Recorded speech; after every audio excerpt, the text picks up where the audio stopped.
Ladies and gentlemen, and wonderful people of the internet, welcome to another episode of Digital Natives. In today's episode, we're going to be going through how we at Avalon Meta ran a 50,000 member online community called the Avalon Meta Virtual Campus. I'm going to be taking you through the highs and the lows. So let's get started.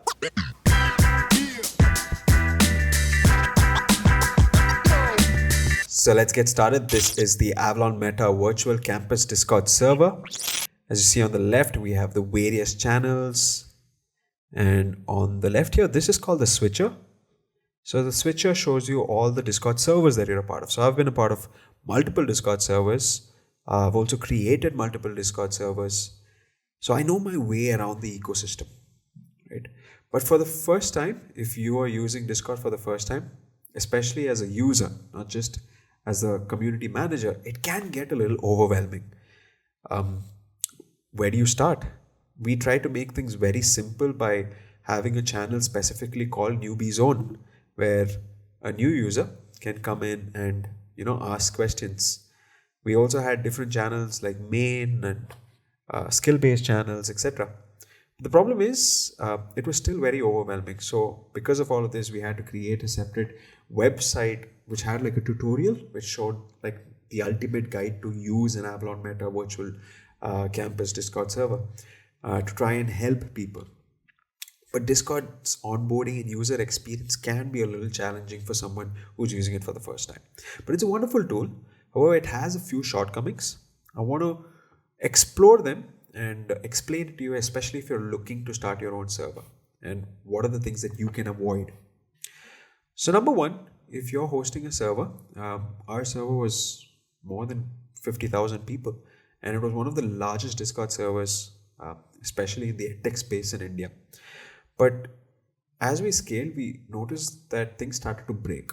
And one of them, for example, is the common channels where people usually interact, right? So this is the main channel. Now the problem is, as I scroll, you can see that people can spam messages, some people. So this was like the last day when we were closing the server. That's why a lot of people are writing bye and spamming. But even on a general day, if say you're going to something like the art and design channel, if I have to scroll back, there are like 100 plus new messages since April 28, say. And almost every day we would see like at least 15, 20, 30 messages. And we had to keep scrolling up just to find these messages. So things can get easily lost on your channels. So it's very difficult to have specific channels for communication that are important, which you don't want the rest of the community members to miss out on. What we did is we had specific channels called events and announcements. So as you can see, so these channels are restricted to only me and certain bots that could write on them. For example, JD is from my team, and here these were the only people that were allowed. So we had admins, etc. So we had a specific private chat where we would have admins talk. But yeah, important communication would often tend to get mixed because we were having events almost on a daily basis. So say at 7 p.m., people would miss out on these notifications because Discord notifications wouldn't reach them. Because as you can see here, almost every server is giving out hundreds and hundreds of notifications. So to keep track of all of them becomes really difficult. Number two is in the same scope of things. It's called moderation. Your community guidelines, your community moderation. So we had a lot of different roles within the community, like admins, police, OG members, etc. that would try and keep the decorum of the server such that it would be welcoming and also stuck to the culture of what we were trying to bring about, right? But moderation was extremely difficult. Now, in spite of having all of this, one of the most common things that you'll notice in Discord server is something called Discord raids. Now, let me just quickly show you what Discord raids are. Yeah, I mean, you can just watch one of these videos to understand what Discord raids are like and how a lot of servers just get ruined because of these raids. It happened to us too. I'll show you a sneak peek into what exactly happened with us. The third problem that I faced is insights. So to do the best for your community, what you need is insights on how your community, what are the things that are working well with your community, what are the events that they are enjoying, how often are they staying, your metrics, your daily active users, your weekly active users, your monthly active users, what channels are they engaging in, all of these data. So Discord does provide a little bit of that. It's called Server Insights. And once you go into Server Insights, here you can see these are the different data. You can choose a specific timeline, and you can see the different types of data, like the growth and activation data, engagement data, etc., etc. But one key thing that I want you to see is that only data from the last 120 days are visible, right? And this is for like non-partner and non-verified service. In fact, but when we were running, I think it was for all servers that only 120 days data was available. And getting the partner verification of becoming a Discord partner is not that easy. There's a lot of criteria. You can see the partner program. I think we in fact applied for it, but in spite of having such a huge server and such an engaged server, we didn't make the cut. So for someone who's starting off a community which is, say, much lesser in scale, not 50,000 members, not a daily engaged server, not one which had so many community managers and admins that are working tirelessly for it, things can get very difficult. Now I'll show you this 120-day data. A lot of this too doesn't give you in-depth analysis on what your server is actually happening, what's happening on the server. And so what I used to do is we would create these Excel sheets or Google Sheets where I would paste all of this data so that we could analyze that. Now I'll take your attention to one particular stat that we had. So here I'm just showing you, this is like the growth and engagement data. So in the engagement data, you can see here, so we were doing quite well, fairly above the benchmarks. And because we were experimenting with a lot of things, that's why we needed to notify when certain spikes were happening, when certain dips were happening, etc. Now, one particular thing that I want to show you is this spike that you can see here, right? So I think this is around November 17th or so. I still remember that day. You can see that the engagement's insane, right? If you notice, yeah, the engagement here, how many members visited and communicated, it's insane. It's probably the highest, right? It's also the day when we had the most number of people mute the server. So generally we had like so many people mute the server. People usually mute the server if they don't enjoy the communication there or there's too many notifications extra. And we were doing fairly okay, right, for a server with 50,000 people. But on one particular day, we had around 150 people just mute the server. And this happened because of a raid. Someone came in and they started posting some NSFW content, and we had no idea what to do. Like we were stuck because they hacked into, I don't remember exactly what they did, but they used some integration. They came in and we were stuck. So that's when what we had to do is we turned on two-factor authentication. We had to remove all the webhooks because they had exploited some webhook, issue that was there, and that's how they hacked into it. Then we had to ban this person. Eventually, that person apologized. All of that happened. But things like that can happen. Imagine we invested so much into building a server like this, and one fine day someone just comes in, plays around with it, does a raid, and all the people that we invested in acquiring end up leaving. So that's another huge problem. It can get, without proper reporting, without being able to ban these people, kick them out on time, without even knowing that something like this can happen, it can really affect your community. Number 4 is the notifications. Every day we would have events, but people would miss out on these notifications. One more thing that you want to know is that even though it shows so many people online, so it has this green symbol here that shows that these people are online, this doesn't necessarily mean that this person's on the server, right? So our server, we shut it down as of, I don't remember exactly, but we shut down the server. So we shut down the server and we pushed everything, all the communication, etc. to our own app, the Scenes by Avalon app. But once we did that, that was around, as you can see here, that's around March 11th is when we decided to shut things down. But even so, it shows so many people online. Now these people here, they're not online on this server. They could be online on any of the servers. They could be online on any of the servers. Sometimes it could just be that they're online, right? We're using the internet somewhere. So you don't necessarily have the stat on who is online, who is not online, how many people are actively there. So we would not know, when we were putting out an announcement, is people are reacting to it, if people are actually there watching things, if they are getting the notification, right? Another problem that I want to show you that you could probably notice is in server settings. And here I want to show you things can get a little complicated, especially as you have a really huge team.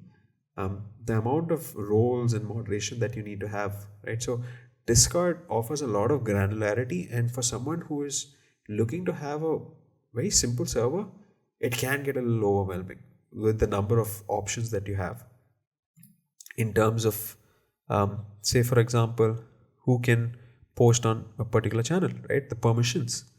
So this is a private channel, the invites, etc.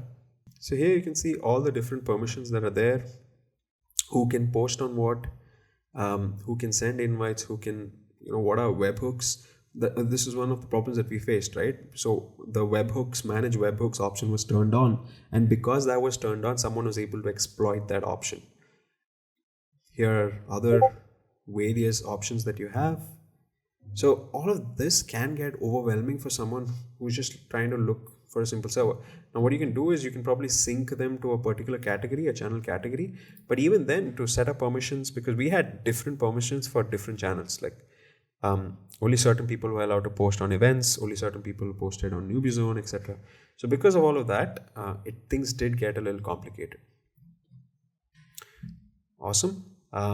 Another thing that I want to show is Discord has something called the Discord Partner Program. So here's the Discord Partner Program, and here what we already mentioned is how you can do this. So the Partner Program applications are currently paused while the team takes a well-earned break for the summer. So like I mentioned, when you're stuck with when you can't be a part of it, your server is currently not eligible for the Partner Program, you're losing out on a lot of things, a lot of options. The 120 days data, etc. In fact, even the discoverability. I'll show you something cool here. Now, say you wanted to explore some public servers, right? And I'm looking for the Avalon Meta Virtual Campus, which is what our server was called. And it shows that there's 0 communities for Avalon Meta Virtual Campus. But as you can see, we do have a community for Avalon Meta Virtual Campus. So discoverability is another huge problem in Discord. Even though your server can be 50,000 members big or a very actively engaged community, it can probably not even show in discoverability. Even though I've in fact written the exact name of the community, it can get lost in this vast ocean of different communities that are there, which are popular. And these may not be necessarily, if you notice, most of it is just gaming service. So as you all probably know, Discord started off as a streaming platform for gamers to engage in multiplayer games. So while they were doing that, it's currently that they're slightly shifting towards a community oriented platform, you could say, or people are using it. But even then, majority of the servers, in fact, we've done some analysis, most of the servers are gaming servers. So if yours platform, like what ours was more like an edtech platform, it can get lost in this vast dearth of gaming platforms, etc. Another thing that I want to show you is these rooms. So in Discord, since you have something called a voice channel, these are places where you can stream with your audience. You can have people come in, you can talk, they can interact with you. Now in there's something called Nitro, and Nitro basically is something that allows you to boost your server. Right? And boosting your server essentially means that, let me mute it. Yeah. So boosting your server essentially means is you can push it from say a level 1 to a level 2 and level 3, etc. Now, once you boost it, the amount of features that are available to you increase. So say if you're on a level 1 Discord server, what happens is you're streaming at say 128 kbps. And if it becomes level 2, it goes to 256 kbps. Now, it's not that once you go from level 1 to level 2, you're going to be level 2 for the rest of your life. No. if you don't consistently maintain the amount of boosts that are done, nitro boosts that are done, and nitro boosts are paid, so you have to pay to get these nitro boosts. Someone from your community has to buy these nitro boosts, and then they have to boost your server consistently. And if that does not happen, it can get demoted to say a level 1, and then you'd be suffering, say, at 128 kbps. And streaming, especially beyond, say, I think when we were there, when we were hosting it, beyond 50 people, you cannot host on one. I mean, people can't watch the video streaming if someone's sharing their screen. They can't see it if there's more than 50 people watching it at the same time. So what we had to do is, once you share it here, then we would have to reshare someone already sharing a stream. Right, so it's restreaming someone's existing stream. So things can get a little complicated. In fact, we started naming the channels differently. So one was a push to talk channel, one was a priority speaker channel. So in this channel, say for example, on this channel that I have, I could be talking, and someone, like for example, I'm in conference room 1 and I'm hosting an event. Someone could just hop in and interrupt the decorum, if you please, right? Because anyone's allowed to come and talk. And then what you would have to do is you would have to either mute them or deafen them. But even that split second of 1 or 2 seconds when someone does that, if someone important is coming and speaking, that can ruin the entire environment. So what we did, in fact, is create a specific role called priority speaker and only assign particular people with this priority speaker role.